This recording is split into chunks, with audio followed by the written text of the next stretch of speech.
I was in a 10-year relationship. I was engaged for the last 2 years of it. And 2 weeks prior to the wedding, we broke everything off. It wasn't that I realized in those 2 weeks that we weren't compatible, including lifestyle plus other issues. It was that it was a long time coming, and it took me a really long time to choose myself until I chose myself. I kept thinking and convincing myself that things would get better, that as time went on, he would change. And that's the thing that I learned, that people don't change for other people, they change for themselves. And I was dating him and being with him for his potential and what he could be, instead of just seeing who he was and who he was showing me right then and there. To give you guys a little background, we were college sweethearts, so we were growing together. And then it wasn't until we graduated college that we started living together that I saw more of who he was, that we started growing apart. And that's when the issues started coming up. And what I can say is that when you don't have peace of mind, that's how you know that it's your time to leave. And I ignored my intuition for a really long time until I didn't. It's better to marry late than to marry wrong. Marriage is a big commitment, so we must tread lightly and ensure that we're doing the right thing. I have a lot to say on this topic, but first, let's hear what this other lady has to say. So I called my wedding off 26 days before it was supposed to happen because I found my ex-fiance on an adult website. Yeah, and it was a big wedding too. It wasn't just a small little get-together. I had 101 people on the invites from all over the United States. But I started seeing some red flags, so I started searching. And yeah, I don't know if I got what I wanted. I mean, I guess I did, but I know some people may have gone through with it, and a lot of people wouldn't. And I actually had some family members judge me left and right because I couldn't exactly give out the entire story as to what happened. Clearly, it was no picnic for me either when I lost a ton of money and couldn't go through with an actual wedding. Like, hello. But what website did I find him on? I can't remember the exact name, but it was something like Adult Friend Finder, and that was bad enough. But the category I found him in is what put the nail in the coffin. Never ever settle. So I was engaged to another person before I met my husband, and I was around 28, and of course I thought I was going to turn into an ogre if I didn't get married before I was 30. And for some reason I just knew that this was not the person that I was supposed to be with. I knew that I was supposed to be with somebody else. And so I was on the phone with my mom one day. She was about to write me a check for $15,000 to put a deposit down on the venue. And I called her and I was like, look, I don't want to get married. Like, I don't want to get married.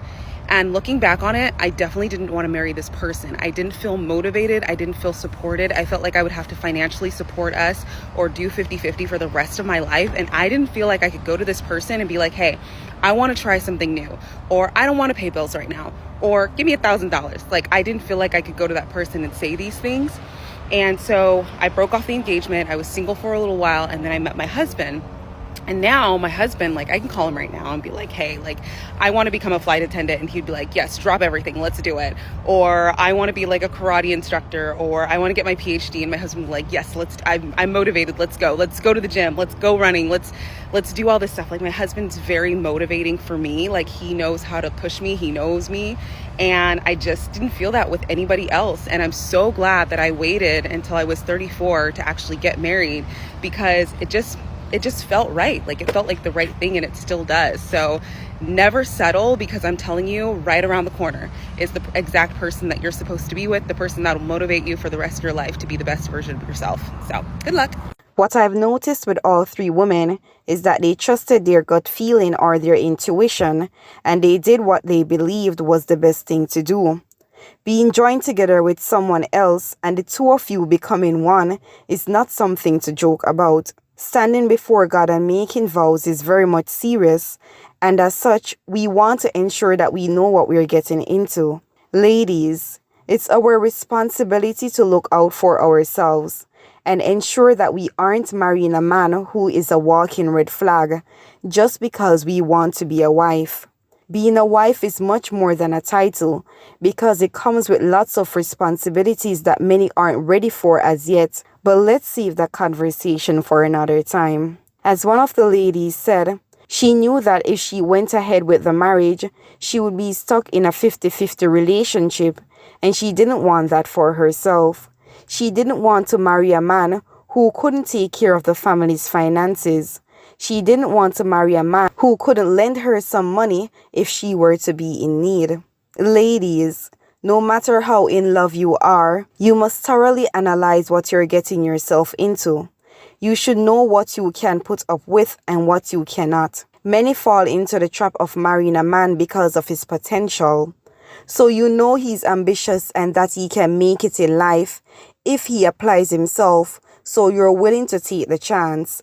And I'm not saying to not take the chance, but I will say, consider if it's worth it for you to take the chance. Consider the possibility that though he has potential, those potential may never be materialized. And if that's the case, will you be willing to hold things down with him and rough it out for the rest of your marriage? Now, the other lady in the video made mention of finding her fiancé on a dating site, and what was shocking is the fact that his interest was male to male. So she was about to marry a man who was trying to hook up with other men. Ladies, these are the things that will mess up your health, because a man shouldn't be dibbling and dabbling with multiple sex partners, much more being in a homosexual relationship. The fact that she, as the fiancé, found it shocking would have meant that he didn't make it clear to her that he was also interested in men. Now imagine not being able to trust your husband around men. Now I'm glad that this woman heeded the red flags and called things off, because he broke her trust in two ways based on the information in the video. One, he was cheating. If not physically, he was doing it emotionally. And two, he was secretly interested in men. Many times as women, we're the ones who cause our own problems in love and relationships because we don't listen to our intuition. We try to find the good where there is none. Remember, it's okay to let go. Some things aren't meant fighting for. Know when to let go. There comes a time when the tighter you hold on is the more bruise that will be left on your hands. Ladies, don't be desperate. Read the signs. Understand that you can't make a man change. Understand that you are someone's prior request, so you don't need to force love. Okay, ladies, that's all for today's video. Until next time, stay feminine and sweet.